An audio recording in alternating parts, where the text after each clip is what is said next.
आखिर क्यों भेजे जाते हैं चंद्र मिशन? इनसे क्या मिलता है? यहां बस्तियां बसाना तो उद्देश्य नहीं, लूनर मिशंस।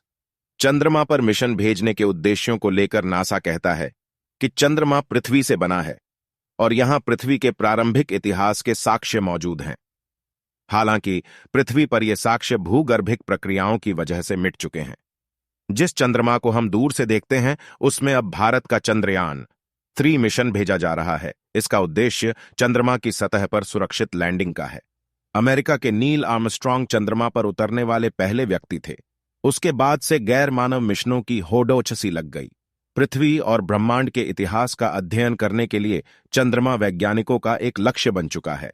भारत का यह मिशन चंद्रयान-2 की क्रैश लैंडिंग के 4 साल बाद भेजा जा रहा है। चंद्रयान-3 मिशन सफल होता है तो अंतरिक्ष के क्षेत्र में यह भारत की एक और बड़ी कामयाबी होगी। इस बीच जानना जरूरी है कि चंद्रयान-3 मिशन क्या है, इसका उद्देश्य क्या है, आखिर चंद्रमा पर खोज क्यों की जा रही है, चंद्र मिशनों से मनुष्यों को क्या हासिल होगा, चंद्रयान-3 है क्या? इसरो के मुताबिक चंद्रयान-3 मिशन चंद्रयान-2 का ही अगला चरण है जो चंद्रमा की सतह पर उतरेगा और परीक्षण करेगा। इसमें एक प्रणोदन मॉड्यूल, एक लैंडर और एक रोवर होगा। चंद्रयान-3 का फोकस चंद्रमा की सतह पर सुरक्षित लैंड करने पर है। मिशन की सफलता के लिए नए उपकरण बनाए गए हैं। एल्गोरिदम को बेहतर किया गया है। जिन वजहों से चंद्रयान-2 मिशन चंद्रमा की सतह नहीं उतर पाया था, उन पर फोकस किया गया है। आखिर चंद्रमा पर खोज क्यों की जा रही है? चंद्रयान-3 को मिलाकर अकेले भारत के ही 3 चंद्र मिशन हो जाएंगे। हालांकि इसके अलावा भी दुनिया की तमाम राष्ट्रीय और निजी अंतरिक्ष एजेंसियां लूनर मिशन भेज चुकी हैं या भेजने की तैयारी में हैं। इन मिशनों को अपेक्षित सफलता नहीं मिल पाई है।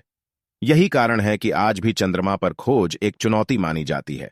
1969 में नील आर्मस्ट्रांग अमेरिका के अपोलो 11 मिशन के दौरान चंद्रमा पर चलने वाले पहले व्यक्ति थे।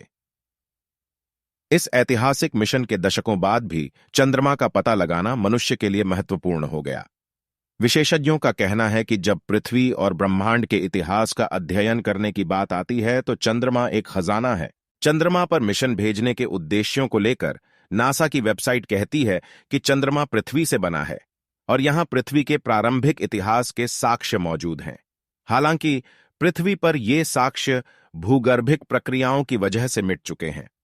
नासा के मुताबिक चंद्रमा वैज्ञानिकों को प्रारंभिक पृथ्वी के नए दृष्टिकोण प्रदान करेगा। पृथ्वी चंद्रमा प्रणाली और सौर मंडल कैसे बने और विकसित हुए जैसे सवालों के जवाब वैज्ञानिकों मिल सकते हैं। इसके साथ ही पृथ्वी के इतिहास और संभवतः भविष्य को प्रभावित करने में क्षुद्र ग्रह प्रभावों की भूमिका के बारे में भी पता लगाया जा सकता है। अमेरिकी एजेंसी की माने तो चंद्रमा अनेक रोमांचक इंजीनियरिंग चुनौतियां पेश करता है। यह जोखिमों को कम करने और भविष्य के मिशनों की उत्पादकता बढ़ाने के लिए प्रौद्योगिकियों, उड़ान क्षमताओं, जीवन समर्थन प्रणालियों और शोध तकनीकों का परीक्षण करने के लिए एक उत्कृष्ट जगह है। चंद्र मिशनों से मनुष्यों को क्या हासिल होगा?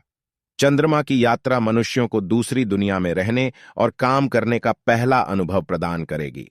यात्रा हमें अंतरिक्ष के तापमान और चरम विकिरण में उन्नत सामग्रियों और उपकरणों का परीक्षण करने की अनुमति देगी। मनुष्य सीखेंगे कि मानवीय कार्यों में सहायता करने, दूरस्थ स्थानों का पता लगाने और खतरनाक क्षेत्रों में जानकारी इकट्ठा करने के लिए रोबोटों का सर्वोत्तम उपयोग कैसे किया जाए। नासा कहता है कि चंद्रमा पर सफलतापूर्वक उपस्थिति स्थापित करके मनुष्य पृथ्वी पर जीवन को बढ़ाएंगे और अपने सौर मंडल के बाकी हिस्सों और उससे आगे का पता लगाने के लिए